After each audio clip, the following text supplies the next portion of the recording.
Hello, everyone, and welcome to another edition of the Fond du Lac Area Women's Fund's virtual series, Project Table Talk.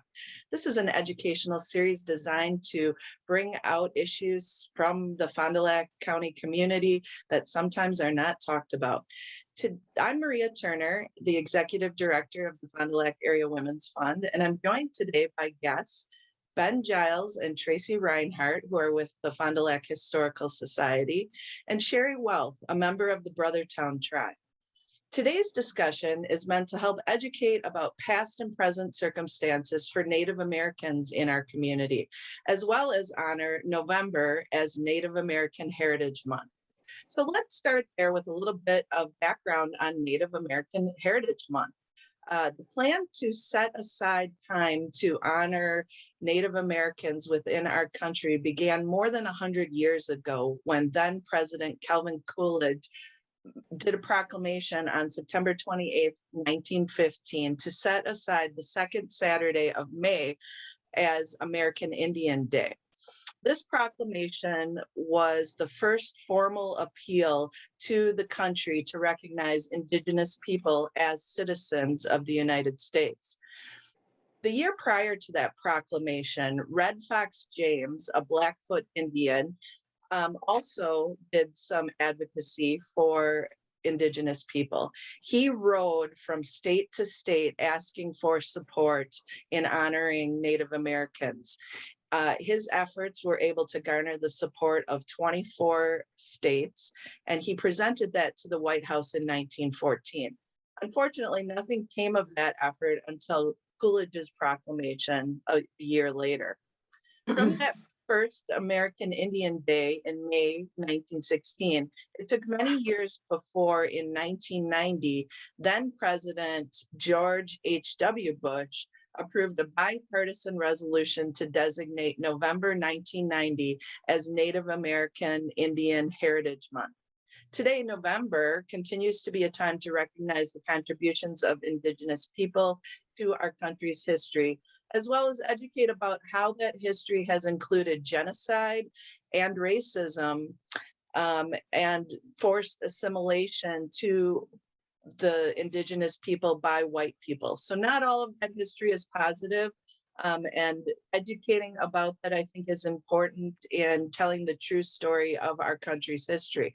And that's part of what we're going to do today, is by bringing forth information about our history here in Fond du Lac County. The hope is always to do better when we know better. And for us at the Women's Fund, helping others understand that violence is never the answer is critical work related to Fond du Lac Says No More efforts. So certainly violence within our history is something that we also want to educate about. So let's work on knowing more related to that local history. Tracy, I'd like to ask you to share with us, as a local historian, some of the history of the tribes here in Fond du Lac County. Well, first of all, there were two different tribes here in Fond du Lac County. There was a Menominee tribe, which was located in what was then called Calumet. We now call it Pipe. And that tribe actually back in 1817 numbered about 150 people. So that was a very, very large village. And that was Menominee. The Winnebagos covered most of the rest of Fond du Lac County. They actually had three different villages in what is the city of Fond du Lac now. Their villages, one was by Superior Street, one was on Forest Avenue, right by the river, and one was what is now the former site of Rooping Leather. So there were three villages there. There was a big village in Tachita also. Well, those were all Winnebagos, which is all part of the Ho-Chunk Nation, what we know now. In the early days, many of their practices that we still see traces of here is that they would build effigy mounds or burial mounds. Many of these, for example, each village maybe had their own little clan sign or totem. And so they would build a mound as part of that totem. If their totem was a turtle, they build a mound in the shape of a turtle or a panther or an eagle. Actually, it's said that at the top of St. Mary's Springs Hill was a big panther mound. And actually, they had to cut off the tail when they put the highway through up on that hill. So there are a lot of different practices that they had when the tribes were here in this area. You actually can see still some of those mounds. We actually, most people might not realize what they are, but if you go to Taylor Park in Fond du Lac, two of those mounds remain. The third tribe, I don't know if we could call it a nation, actually though, is the Brothertown Nation. They come from way out east during the King Philip's War, Black Hawk War. They were located mainly in Rhode Island in that era, and they were one of the only Indian tribes that actually accepted Christianity, became friends with the Pilgrims, and eventually they got pushed out of Rhode Island into New York. And then when New York finally got a little too crowded, they were pushed here to Wisconsin, and the Brotherton came here with the Stockbridge Munchie tribe also, and they settled near Stockbridge in that area. But the Brothertown Nation, as far as what I've been told, they've not been recognized as an Indian nation at all by the federal government or by the state of Wisconsin. And they're still fighting that battle. But those are actually the three different tribes that were in Fond du Lac County from the very beginning of the county's history. Wow, really interesting, especially the information related to the Brothertown Tribe, which I'm happy that we have Cheri here, who's going to provide us with a little bit more information. I know, Cheri, you shared with me that you took a trip out east to investigate some of that heritage. So hopefully we'll hear a little bit about that. But I'm also curious, Cheri, to hear your perspective as a woman in an Indigenous tribe. What experience that you've had locally in terms of how we are doing as far as honoring the history of the tribes here in Fond du Lac County, and the thoughts of the willingness of local people to accept Native Americans? Okay. I grew up in Fond du Lac in the 50s and 60s, and I knew I was an Indian, but it really wasn't something that was talked about. There was some prejudice back then, not too major, but things like name calling, teasing, that kind of thing. And so it was easier just not to talk about it. And we really didn't talk about it in our family because we weren't brought up in a reservation. We were brought up in Fond du Lac. My parents lived in Fond du Lac. My grandparents are buried out in Brothertown, and they may have lived out there at some time, but then moved into Fond du Lac. So we didn't have that kind of influence of living on a reservation. So today, 60 years later, things have changed dramatically. The Fond du Lac community is very accepting of the Brothertown Indians here in Fond du Lac. They're interested in who we are and what we do. They come to our community center on Winnebago Avenue, Winnebago Drive, to play bingo and attend other functions that we have there, which also include a spring powwow. We are received very well each year at the Celebrate Community event, which is held out at the fairgrounds. We have a booth there, and we provide information and education on the tribe. We have native food samples, and we sell our crafts. We also open that event with a grand march with our drummers and dancers. So yes, in the last 60 years, things have improved greatly as far as how Indians are received in the Fond du Lac community. Over the last like 15 to 20 years, I became active in the with the tribe. I attended meetings, I joined committees, I attended several tribal functions over the years, but I still didn't really know much about the Brothertown Indians. I knew that I was a Brothertown Indian. I knew that they came from New England, and I knew that they migrated to Wisconsin and settled on the eastern shores of Lake Winnebago. But I really didn't know anything about the history. So early in the pandemic, during 2020, a Brothertown book club was formed, and I joined it. And it was organized by a group called the Calumet and Cross Heritage Society, which is dedicated to preserving the history of the Brothertown Indians, both in Wisconsin and in New York. And so we have, during that year and a half, we've read several books and articles. We meet weekly by Zoom and discuss our readings. We have members of our book club on the East Coast, the West Coast, and in between. And some are Brothertown members and some are not. But during that period of time, I really feel like I've really learned a lot about the history of the Brothertown Indians. And it's been really great for me to fill in that gap of things that I didn't know for many years. But I'm still very much of a novice. I'm no authority. There's a lot to learn, and the history is very involved, very complex.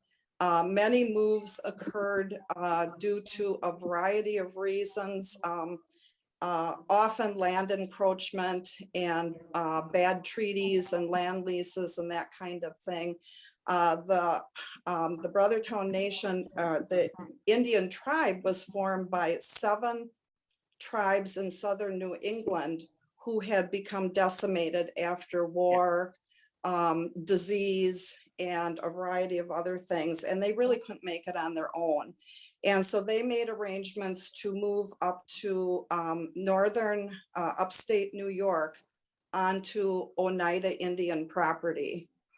And they wanted to start their own community where they could practice their religion, they could farm, and they could be independent, and independent of land encroachment, because at that time that was the wilderness, and they thought that they would be safe.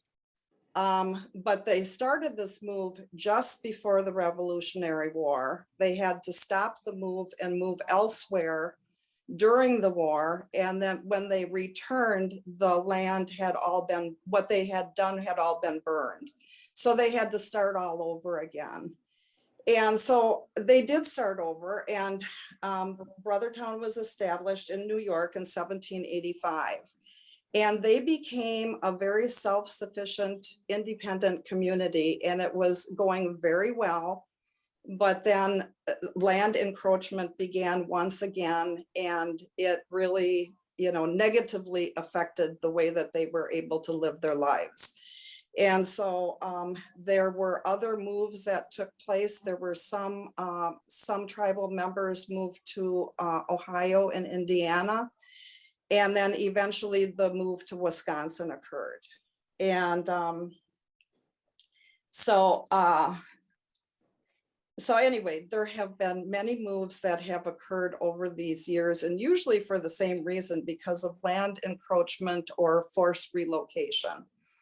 And one of the things I do just want to mention about the recognition of the tribe, when the tribe had moved to Wisconsin, they had only been here probably 6-7 years, and they were being forced to relocate out west. And instead of relocating again, they requested that they become citizens so that they could own their property and not be forced to move. They entered into a treaty that occurred, but what ended up happening was they didn't realize, the Brothertown people didn't realize that along with that, they would lose their tribal status. Yeah. And so then they lost the recognition with federal government. And we have been working for probably 30 to 40 years to get that reinstated. So, so yeah, that's part of the history. One of the projects of the Calumet and Cross Heritage Society has been to restore and protect cemeteries in New York and the burial grounds where our ancestors are. And just a few weeks ago, I was able to take a trip out to New York with a few other tribal people and was able to visit the burial grounds of our ancestors. And it was really quite an emotional experience to be on the land where our ancestors had lived, where they had founded Brothertown. And yeah, it was just emotional. I was very, very grateful that I had the opportunity to do that. We were welcomed by the local historical society and honored by them. And the Brothertown, old Brothertown, is now called Deansboro. It's a small community under 2,000. And it lies between Utica and Syracuse, New York. So, so anyway, it was a great trip. I really enjoyed it. So in addition to the work being done in the New York cemeteries, the Calumet and Cross Heritage Society is going to do similar work here in Wisconsin. And so in our local cemeteries up in Brothertown, we'll be placing some historical markers and garden bench in one of the cemeteries. And so this is something that I'll be able to be involved in locally. And I look forward to doing this as a way of honoring our ancestors. Awesome. Well, thank you. I just learned so much right now, and I appreciate you filling me and everyone who is tuning in with us today on that history. And, you know, it always strikes me whenever stories of Native tribes shared about how the white settlers came in and just basically stole lands from them. And, you know, I think about, I can't imagine what that would have been like because of how we currently value property, you know, and it's once someone owns the property and inhabits the property today, it is yours, right? And so that thought is really hard to connect on how someone could just come in and take in that way. And it makes me very sad whenever I hear stories like that.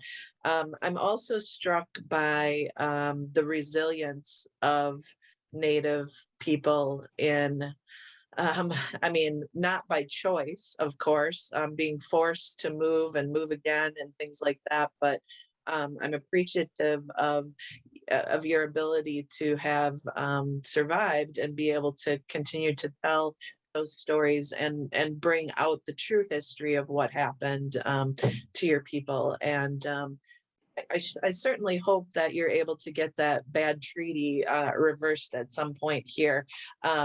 That doesn't sound right in any way, shape, or form. And you would think someone would recognize that. I'm hopeful, though, that that will happen at some point, and you'll get the recognition that the tribe absolutely deserves. So thank you for sharing that. You know, and when we talk about violence against Native people, unfortunately, that is still in existence today, especially among Native women. The violence against Native women is currently at extreme levels, which of course at the Women's Fund here, that's a topic that we pay attention to because of our efforts related to the Fond du Lac Says No More initiative. Just to give an idea, nationally, according to a study from the National Institute of Justice, 84% of American Indian and Alaska Native women have experienced violence in their lifetime. So when we talk about just general numbers related to violence against women, it's usually around 33%. So for Native women, 84%. It's almost 3 times that of what the usual average is for the general population. Additionally, more than half of Native women have endured violence at the hands of an intimate partner. Again, well above, it's almost double what the general statistic will say. And more than 2/3 of the women, or 66%, say that they have been victims of psychological aggression by a partner, which we know is also domestic violence.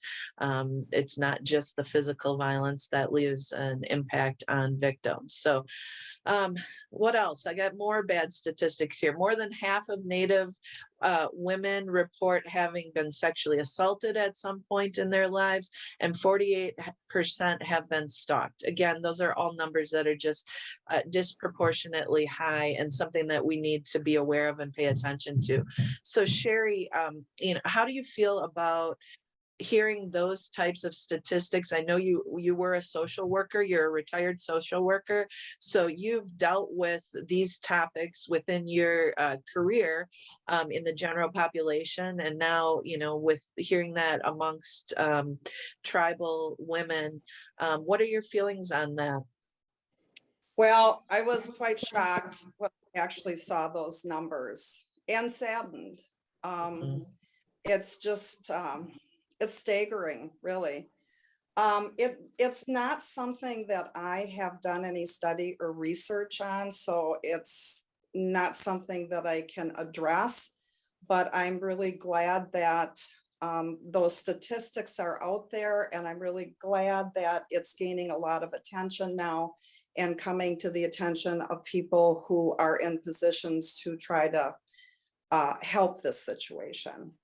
I do want to add, in a similar vein, there is a task force on missing and murdered Indigenous women, which was formed in 2020 in Wisconsin through the Department of Justice.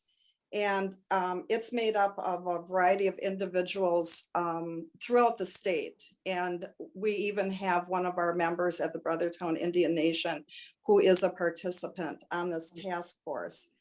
The task force is charged with helping fight the abduction, homicide, violence, and trafficking of Indigenous women in Wisconsin. And this too is something that is just quite shocking, really. It's a problem that not just in Wisconsin, but it's nationwide, and it's getting a lot of attention through the nation.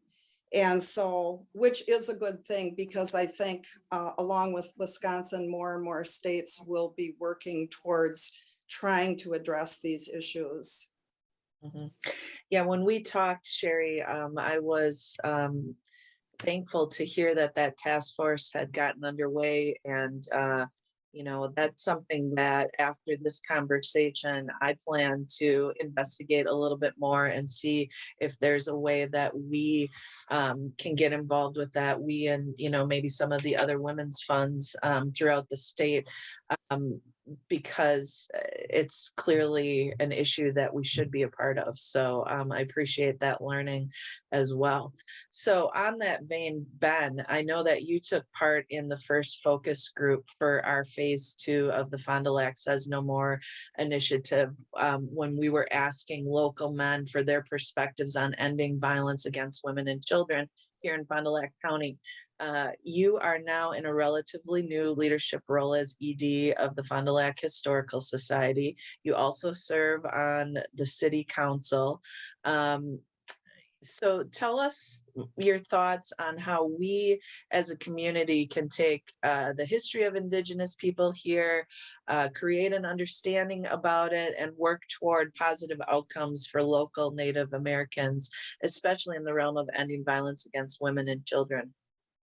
Yeah, absolutely. I think one of the biggest things is, to really understand the history, right? And like recontextualizing some of the history versus maybe some of what we were taught growing up. Another thing that I've done personally is I've gone to Brothertown. I've been to a spring powwow. I've been to bingo there before, and really going and trying to get to know people and kind of understand their story. I think a lot of times our differences and sometimes violence comes from misunderstanding and a fear.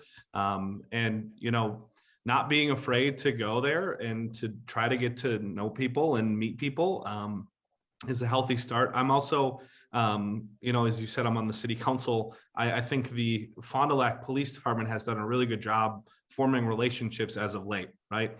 They're going to different community initiatives and different community events because I do think when violence happens, there are oftentimes barriers to wanting to ask for help. And establishing a good rapport as a community, the police department actually being intentional on establishing that rapport and knowing that, we're here for you is really important as well. And I really appreciate the Women's Fund, especially getting men involved in the conversation. I think that time that I had come by and done that focus group with you was really the first time I had ever heard of an organization locally that was taking that step. So I applaud you, and whatever the Historical Society or the city can do to help move the needle forward, I mean, we're in. Yeah, it doesn't feel like forever that we did that focus group, and it was literally the week before the COVID shutdown, right? And so we've had a little bit of pause in getting number 2, number 3, and so forth, focus groups going. But the intention there is, we recognize that in order to do this work, it's about connecting, right? So when we talk about any group of people, it's about connecting white people to Native Americans. It's about connecting men to women. It's about having conversations and understanding about the differences and trying to work through, just as you said, the more that you are made aware and the more that you can understand, you can see commonalities, right? Because I do believe in the course of humanity, we do share commonalities no matter, who you are. However, I think that the thing that will unite us is when we get to a place that we can accept differences. And the only way we get there is by learning about those differences. So that's really, our intention at the Women's Fund and some of the work that we are doing surrounding, not just the conversations about violence against women and children, but also diversity, equity, and inclusion, and trying to be purposeful in our work surrounding that and our learnings internally first, because we recognize that we need to start with ourselves individually, and then as an agency, and then that ripple effect out into the community. So that has really been our intentional thrust over the last, I don't know, a little more than a year now. I would say that it really began in 2018 with our last strategic plan, being mindful about diversity, equity, and inclusion. And then, we're continuing to have conversations like we are today in hopes of bringing that learning to the community. So thank you for pointing that out.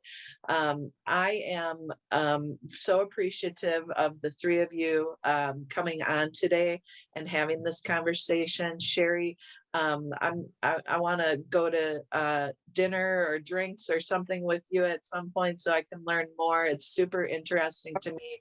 Bingo, apparently I should be showing up for bingo pretty soon.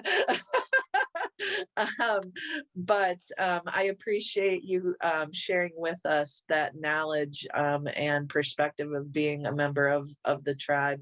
Ben and Tracy, the historical perspective is always appreciated. I know that you are doing some great things over at the Galloway House coming up here for the holiday season. Ben, why don't you give me a little pitch about what's going on with Festival of Trees? I know the Women's Fund, we will have a tree there. Give us a little spiel on all of the Christmas activities at the Galloway House. Absolutely. So we're doing Christmas in the Village on December 11th and 12th. It's Saturday and Sunday. We're also doing the Festival of Trees. So the Festival of Trees will be here. Different nonprofits will be decorating trees around the village in a hope to, raise awareness for that nonprofit and also raise money for them. But we'll have a traditional Christmas market here from 2 to 7 on that Saturday, the 11th. We'll have Santa here. We'll have some live music, some drinks, some adult beverages, different craft vendors, and different food options as well. So the whole village will be decorated in the Christmas spirit, and we hope people will come out and enjoy Christmas in the Village at the Galway House and Village. Awesome. So the Women's Fund tree is going to be a peacock theme, and that is a little bit unusual for Christmas, I think. However, it very much fits into who we are, because the peacock is admired for its individuality and its beauty, and we are certainly about bringing forth the beauty that is within all women and girls, and the individuality, and respecting and honoring and empowering women and girls to be that individual. So you please come out to the village, put your vote in for the peacock tree, and and enjoy some time at Galloway House. And with that, we will close this session of Project Table Talk. Again, thank you to all of our guests here today. Thank you all for tuning in and listening to the learnings here today. And we will see you again here on December 9th to discuss local giving within our community. We are in the midst of giving season right now, and we are going to talk about that and the impact of your dollars on various community organizations. So thank you all.